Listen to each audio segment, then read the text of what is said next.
झूठ बोले कौआ काटे काले कौए से डरियो, मैं मायके चली जाऊंगी तुम देखते रहियो। जी हाँ दोस्तों, आपको ये मशहूर गीत याद तो होगा ही।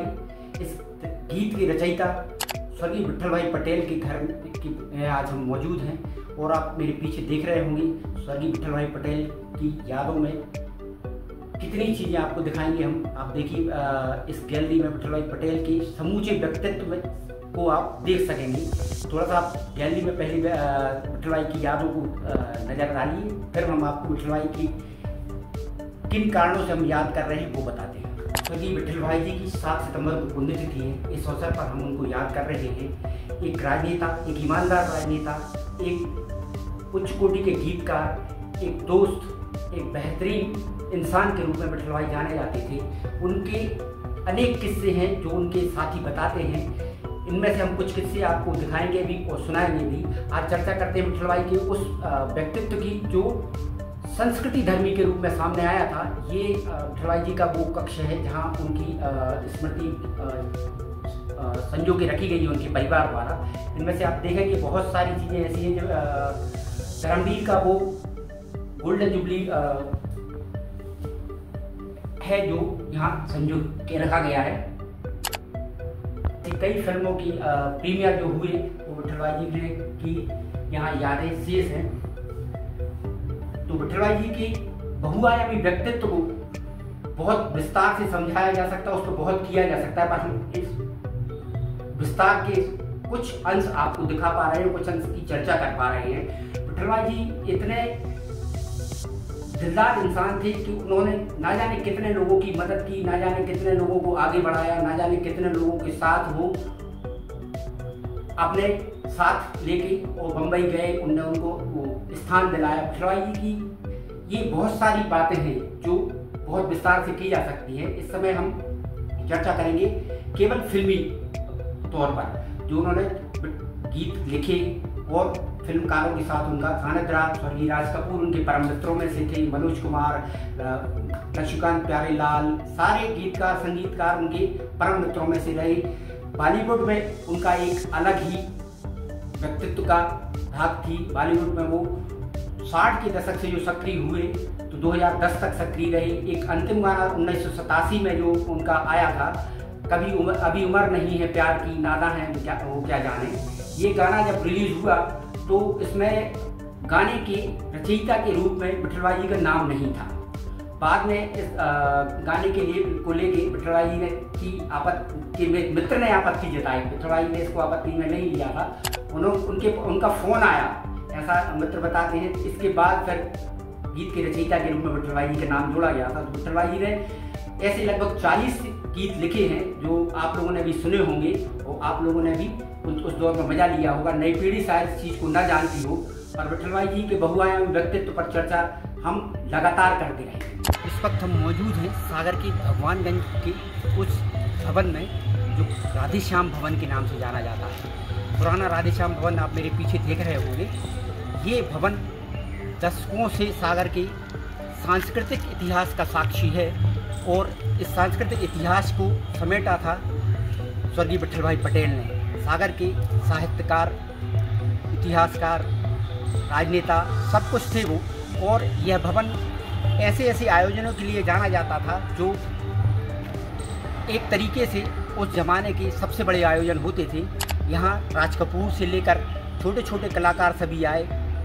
राजनेताओं में बड़े कांग्रेस के स्वर्गीय शुक्लबंधु, अर्जुन सिंह, दिग्विजय सिंह, माधवराव सिंधिया, सारे राजनेता यहाँ आ चुके हैं और इन सब की यहाँ गतिविधियों का यह भवन साक्षी रहा है। विट्ठल भाई पटेल कभी इन्हीं सीढ़ियों से उतरते हुए आते थे और वो उनकी स्मृति अभी भी यहाँ संजोती है। वो एक चीज़ के ही शौकीन थे, दोस्ती और सिगार पीने की। विट्ठल भाई पटेल का वो चेहरा अभी भी कई लोगों को याद होगा कि वो सिगार पीते हुए इन सीढ़ियों से उतरते थे और इस क्षेत्र में सारी गतिविधियाँ उनकी चलती थी मित्रों के साथ। ईमानदार राजनेताओं की कभी सूची बनेगी तो निश्चित रूप से उसमें विट्ठल भाई पटेल का नाम स्वर्ण अक्षरों में लिखा जाएगा। विट्ठल भाई पटेल की छवि ही नहीं मित्रों, उनके आचरण में इतनी ईमानदारी थी कि उनके कई मित्र बताते हैं कि जब वो राजनेता थे, पद पर थे, विट्ठल भाई 10 साल मंत्री रहे और ऐसे अनेक अवसर आए जब उनको तमाम प्रकार के प्रलोभन दिए गए, लेकिन उन्होंने वो प्रलोभन न केवल ठुकरा दिए न और उनको दरकिनार कर दिया। आप ये भवन देख रहे होंगे, विट्ठल भाई पटेल का यह निज निवास है और इसकी स्थिति आप देख रहे होंगे। अगर विट्ठल भाई पटेल ईमानदार राजनेता न होती तो आप यहाँ आज एक 5 स्टार होटल या एक बहुत बड़ा मॉल या बहुत आलीशान कोठी देख रहे होते, लेकिन ये भवन आप देख रहे हैं किस हालत में आज है। विट्ठल भाई एक ईमानदार राजनेता थे, यह इसका भी साक्षी है। आपने देखी विट्ठल भाई पटेल जी के सागर निवास पर हमारी स्पेशल स्टोरी, जिसमें उनकी सरलता और सादगी को बताया गया। अब आपको मिलवाते हैं अंकलेश्वर दुबे जी से, जो सागर में होने जा रही विट्ठल भाई पटेल जी की पुण्यतिथि के अवसर पर आयोजित कार्यक्रम की आयोजन समिति के सदस्य हैं और आगामी कार्यक्रम को लेकर सुने यह संवाद। नमस्कार मित्रों, स्वर्गीय विट्ठल भाई पटेल ये वो नाम है जो सागर ही नहीं प्रदेश के लोग, देश के लोग बहुत अच्छी तरह जानते हैं। एक गीतकार, एक राजनेता, एक कवि, साहित्यकार, समाजसेवी, वो बहुमुखी प्रतिभा के धनी थे। उनके विविध आयाम थे। उनके विराट व्यक्तित्व को उभारने और याद करने के लिए विट्ठल भाई सांस्कृतिक प्रतिष्ठान इंदौर एवं सागर संयुक्त रूप से एक आयोजन कर रहे हैं। इस आयोजन के बारे में हम जानते हैं कार्यक्रम के संयोजक डॉक्टर अंकलेश्वर दुबे अन्नी जी से। डॉक्टर साहब, विट्ठल भाई जी की स्मृति में कौन सा आयोजन होने जा रहा है, कब होने जा रहा है, आप हमारे दर्शकों को बताइए। विगत 12 वर्षों से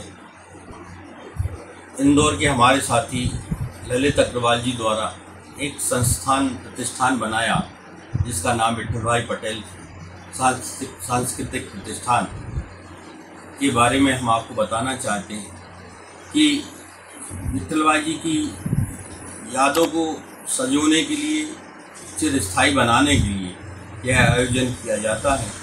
और सागर में पहली बार उनकी 7 सितंबर को जो पुण्यतिथि होती है, उस पर चूँकि 1 हफ्ते का समय कम था, हमने 1 हफ्ता बढ़ाकर 14 सितंबर को यह प्रोग्राम किया है, जिसमें नामचीन कलाकार गायक के रूप में सागर पधार रहे हैं बॉम्बे से।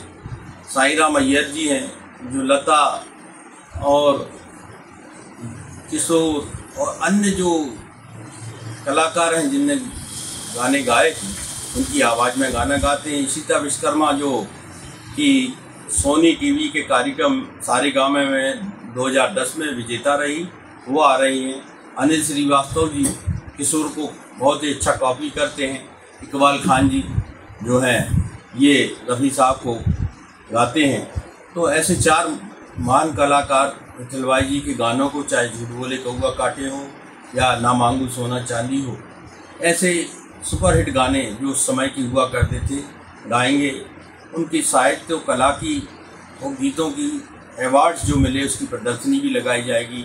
नई पीढ़ी को यह बताने के लिए सागर में ऐसी शख्सियत थे विट्ठल भाई जी, जिन्होंने ये उनका व्यक्तित्व था, इन्होंने इतने बड़े कार्य किए, चाहे राजनेता के रूप में, चाहे कवि और चाहे गीतकार के रूप में। आप सभी से अनुरोध करते हैं इस कार्यक्रम को ना छोड़ें, चूके नहीं, और 14 सितंबर को 7 बजे पधारें। कार्यक्रम पूर्णतः निःशुल्क है। आप सभी आएँ और इस कार्यक्रम का जो आनंद है वो प्राप्त करें, और आप सभी लोग सपरिवार आएँ, बच्चों को लेकर आएँ, उनको दिखाएं कि विट्ठल भाई जी क्या थे। इसी आशा और विश्वास के साथ कि आप सभी आएंगे। बहुत बहुत धन्यवाद। अब आपको सुनवाते हैं आयोजन समिति के सदस्य ललित अग्रवाल जी की सागर में की गई पत्रकार वार्ता। जैसा कि आप जानते हैं, हम हर वर्ष इंदौर में विट्ठल भाई पटेल की याद में विट्ठल भाई पटेल सांस्कृतिक प्रतिष्ठान द्वारा एक संगीत का कार्यक्रम वृहद रूप से करते, लेकिन इस वर्ष हम सब लोगों ने ये सोचा है कि यह कार्यक्रम उनकी कर्मभूमि, जन्मभूमि सागर में किया जाए। तो यह कार्यक्रम 14 सितंबर को सागर में कवि पद्माकर भवन सागर में किया जा रहा है। 14 सितंबर को उसमें साईराम अय्यर और ईशिता विश्वकर्मा मुंबई से शिरकत करेंगी, और इस बार हम बड़ी धूमधाम से सागर में विट्ठल भाई पटेल को याद करेंगे। विट्ठल भाई पटेल अगर आज होते तो वो करीब 90 वर्ष के होते, तो ये उनकी 90वीं जयंती भी होगी। धन्यवाद।